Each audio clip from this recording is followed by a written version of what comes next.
The Tennessee River is the largest tributary of the Ohio River.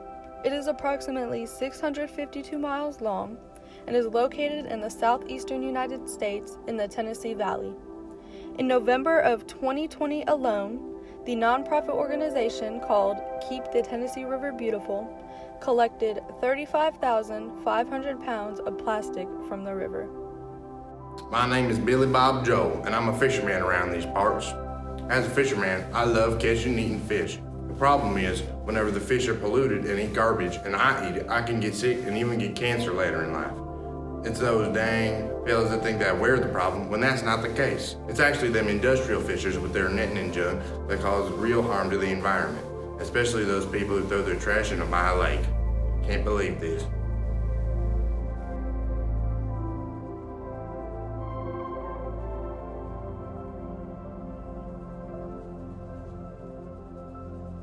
Rainbow trout are identifiable by their torpedo shape with a blue-green or yellow-green hue. They also have a pink stripe down their side with black spots on their back. This fish is native to the North American continent and is known for its role in aquaculture, which means it makes sustainable and eco-friendly meals.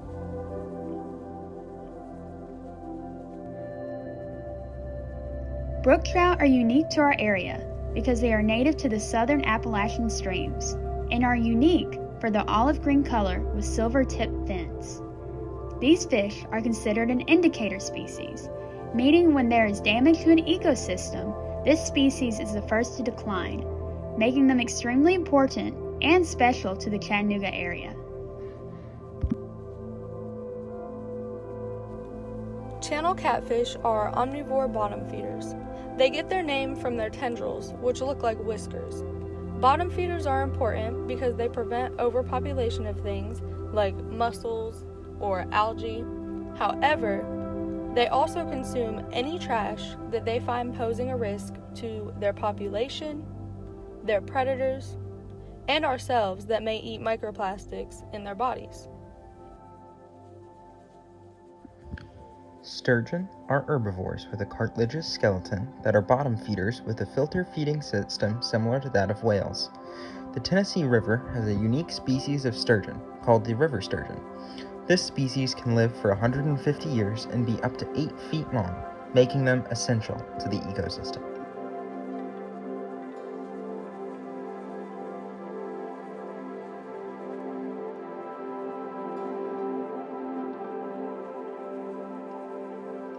Paddlefish are a primordial species with fossils dating back 300 million years, predating the dinosaurs.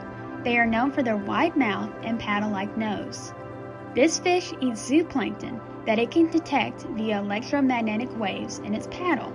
However, this fish produced the now sought-out-after caviar, which is ruining its population.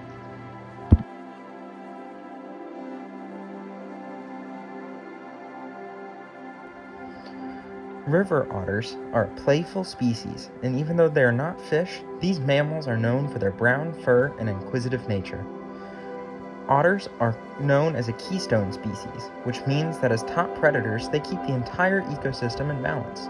But it also means that their population is already small, and as other species fade, like trout, their population declines farther, putting them in grave danger as well as the ecosystem.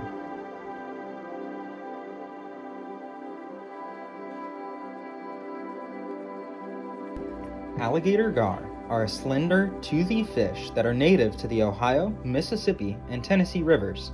However, due to environmental impacts, these fish are quickly disappearing, with the now lowest population in history, making them an imperiled species, now requiring reintroduction in some areas for viable reproduction.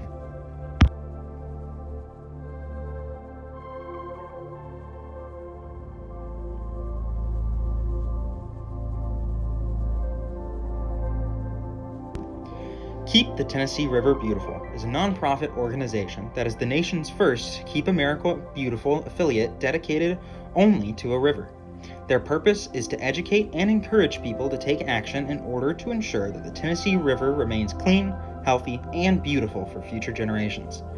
All aspects of society have an impact on the river, whether it is residential, commercial, governmental, or industrial.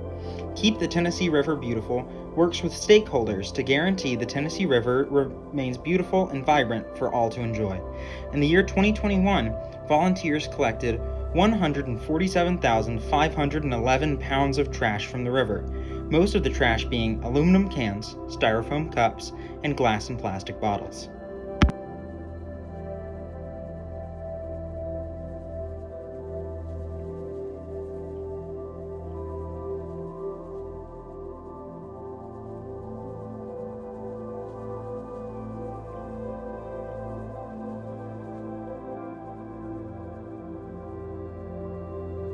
The Tennessee Aquarium is located in Chattanooga, Tennessee, and is home to one of the world's largest freshwater aquariums. The Tennessee Aquarium helps educate the public on freshwater ecosystems and the importance of them.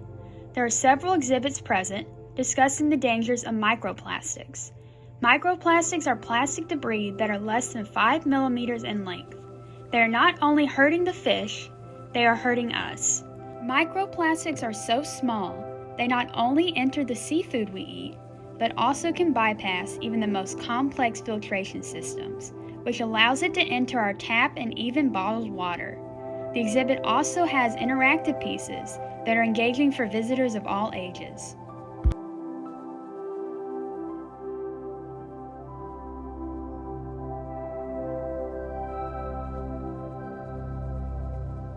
So we have two different kind of more interactive elements. One which is closed right now, but the main one is Stingray Bay.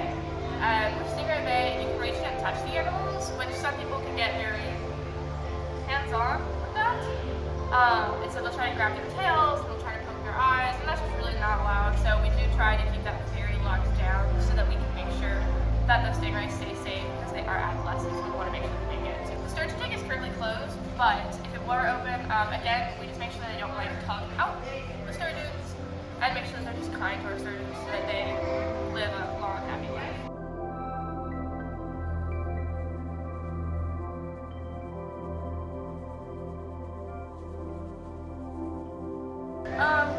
If you work a shift, it's usually at least 8 hours because you have to be here for a amount of time so we can do shift change, lunches, breaks, all that sort of stuff. So it makes sense if people come in for like 2 hours and then leave.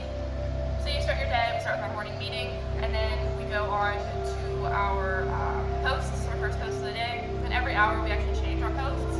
So we're constantly rotating, which keeps us on our toes. So it keeps us entertained and makes sure that we're fully entranced in our jobs. I know how to do pretty much every post here, so that can range from keeping the stingrays safe at Stingray Bay, making sure little kids aren't murdering butterflies, and just overall making sure the aquarium stays clean and safe for our guests and make sure the guests are happy, because angry guests can ruin the experience for a whole group of guests.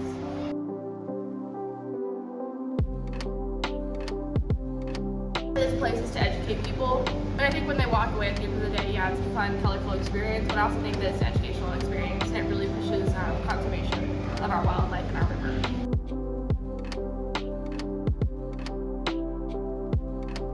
Yeah, I know the aquarium here, I've learned that, like recycling, I didn't realize, like, we were taught that in elementary school that recycling was good, but I didn't realize how impactful it can be if you just recycle for like half a day. So, that was very interesting to see how much you can cut back if you just recycle, like, you recycle 3 bottles a day if you're using 6. Like, trying to conserve what we have in our river right now is one of the most important things. And so also, like, all of the different RDIs that can go up and down our river are very dangerous to our wildlife. So we monitor that very carefully here at the aquarium.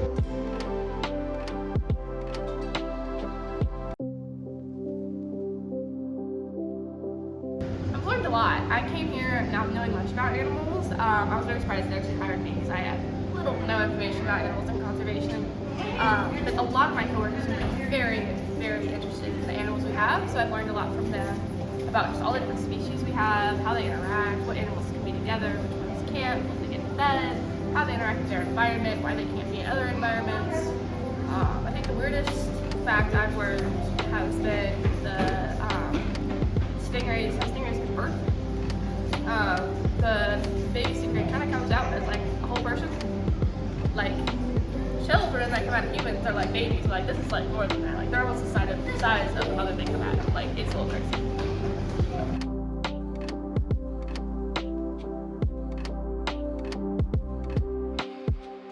I know the otters, because we do have river otters. The river otters, because there's a difference between sea otters and river otters. River otters are kind, sea otters are mean. The river otters are very gentle souls, but they're also, because they're gentle souls, they tend to be oft more. So, keeping them and preserving their environment is very important to us, because if one thing goes off or is wrong, it can potentially wipe out a whole family of otters. So.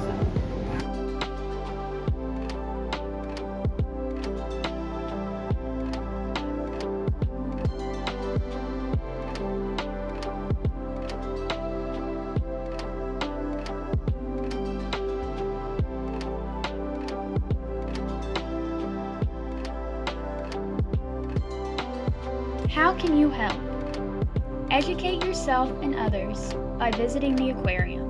The aquarium helps fund conservation and actively cleans the river. When enjoying any activity with fresh water, make sure to clean up after yourself and not throw away trash into the water that we all cherish.